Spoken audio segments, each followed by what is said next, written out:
আজ পার্বতী রান্নাঘরে বানিয়ে ফেলবো মসুর ডালের চটপটি। আর এই চটপটি দিয়ে সবাই খাবো আমরা পান্তা ভাত।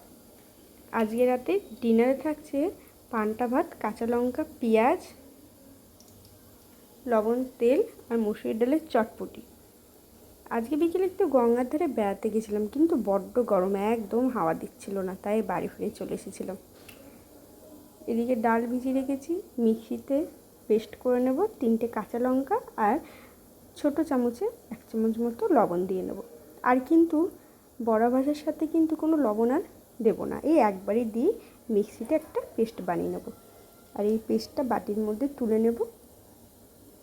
তুলে নেওয়ার পরে এর মধ্যে দেব কাঁচা লঙ্কা কুচি, পেঁয়াজ কুচি দিয়ে তেলে ভেজে নেব। আর 5 মিনিটেই রেডি মুসুর ডালের চটপটি। এই মুসুর ডাল দিয়ে আমরা টক ডাল খাই, তারপরে মুসুর ডালে বড়া করে, বিভিন্ন রকমের সবজি দিয়ে রসা, মুসুর ডালে বড়া করে তেঁতুল দিয়ে টক, আহা, বলতে বলতেই জিভে জল এলো। এইদিকে আমার থালা সাজানো হয়ে গেছে। 2টো কাঁচা পেঁয়াজ, সর্ষের তেল, লবণ, কাঁচা লঙ্কা আর এই যে ছোটো ডিশের 1 ডিশ মুসুর ডালের চটপটি। তোমরাও নিশ্চয়ই গরমে যে যার মতো, কেউ চপ দিয়ে, কেউ ডিমের ভুজিয়া দিয়ে, কেউ চানাচুর দিয়ে পান্তা ভাত খেতে খুব ভালোবাসো।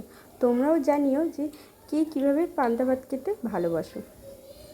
আমি কিন্তু গুছিয়ে কিন্তু কথা বলতে পারি না, যেমন পারি তেমনভাবেই তোমাদের বললাম।